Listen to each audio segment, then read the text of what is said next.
Hello बच्चों, let's read the question. The question says the correct IUPAC name of the given structures will be. तो यहाँ हमें दो structures given है और उनका हमें correct IUPAC name बताना है. तो इसके लिए जो की concept हम use करेंगे वो use करेंगे that IUPAC nomenclature. That according सबसे पहले हम करते हैं compound में numbering and उसके बाद हम compound की करते हैं naming.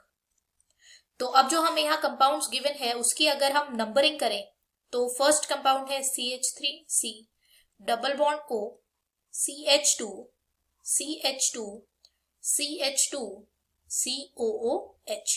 तो ये हमारा कंपाउंड हमें गिवन है. अब हमें नंबरिंग करनी है तो नंबरिंग हम वहां से शुरू करेंगे जहां पर से फंक्शनल ग्रुप आ रहा हो. तो हम देख सकते हैं कि यहाँ दो फंक्शनल ग्रुप है, एक है यहाँ कीटोन और एक है यहाँ पर कार्बोक्सिलिक एसिड. तो हायर प्रायोरिटी पे कार्बोक्सिलिक एसिड आता है. तो कार्बोक्सिलिक एसिड हायर प्रायोरिटी पे आता है इसलिए से लोएस्ट नंबर मिल जाएगा. तो यहां से हम नंबरिंग शुरू करेंगे. ये हो जाएगा 1, ये 2, ये 3, ये 4, ये 5 एंड ये 6.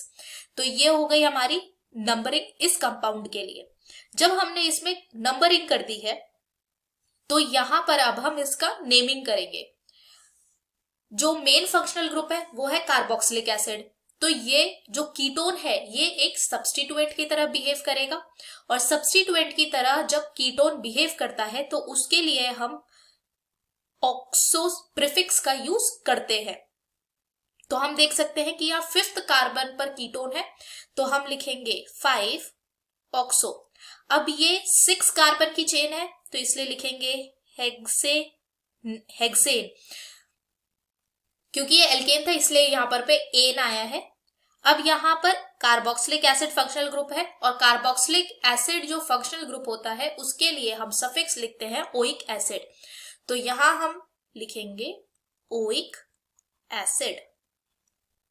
तो जो हमारा फर्स्ट स्ट्रक्चर है उसके लिए जो हमारा नेम आया IUPAC नेम वो आया 5 ऑक्सो हेक्सेनोइक एसिड. अब हम सेकेंड कंपाउंड को देखते हैं. सेकेंड कंपाउंड में हमें गिवन है CH triple bond C CH double bond CH single bond CH double bond CH2. ये हमारा कंपाउंड है. तो अब इस कंपाउंड के लिए सबसे पहले करेंगे हम नंबरिंग एंड उसके बाद करेंगे हम नेमिंग. तो हम नंबरिंग शुरू कर सकते हैं, जैसे 1 2 3 4 5 6 या फिर हम लिख सकते हैं 1 2 3 4 5 6. तो अगर हमें ये पता लगाना है कि ऊपर वाली या नीचे वाली इनमें से कौन सी नंबरिंग सही है तो उसके लिए हम देखेंगे जो ये डबल बॉन्ड है तो इसको यहां से 6 नंबर मिल रहा है ऊपर वाली नंबरिंग से और नीचे वाली नंबरिंग से मिल रहा है फर्स्ट नंबर.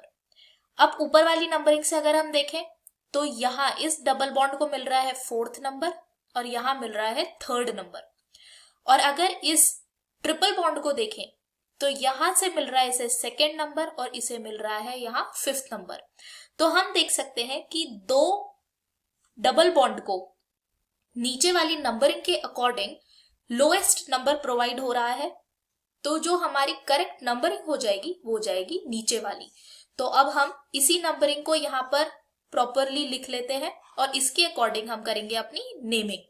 तो करेक्ट नंबरिंग थी हमारी from right to left 1 2 3 4 5 and 6. तो ये हो गई हमारी करेक्ट नंबरिंग. अब हम इसके अकॉर्डिंग इसकी नेमिंग करेंगे. तो नेमिंग करने के लिए हम यहाँ देख सकते हैं कि डबल बॉन्ड भी प्रेजेंट है और ट्रिपल बॉन्ड भी प्रेजेंट है. तो डबल बॉन्ड के लिए हम इन का यूज करते हैं एंड ट्रिपल बॉन्ड के लिए हम आइन का यूज करते हैं. दोनों ही फंक्शनल ग्रुप की तरह बिहेव करते हैं अगर सिर्फ यही चीजें स्ट्रेट चेन में प्रेजेंट है तो इनके लिए ये आ गए हमारे सफिक्स. और ई अल्फाबेटिकल ऑर्डर में पहले आता है इसलिए हम पहले इन को लिखेंगे. तो इसके लिए हम अब अगर नेमिंग करें तो हम देख सकते हैं कि 6 कार्बन की चेन है तो हम लिखेंगे हेक्स. अब यहाँ 1st और 3rd कार्बन पर डबल बॉन्ड है तो हम लिखेंगे इसे 1 3. 2 डबल बॉन्ड है इसलिए die in. And 5th carbon पर है ट्रिपल बॉन्ड, तो इसलिए लिखेंगे यहां हम 5 आइन।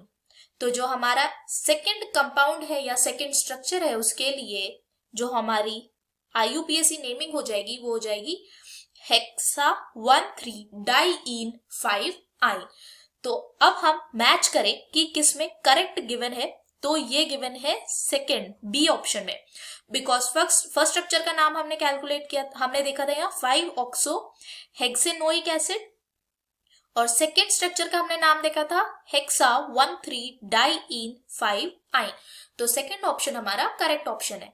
I hope you understood this well. Thank you so much. All the best.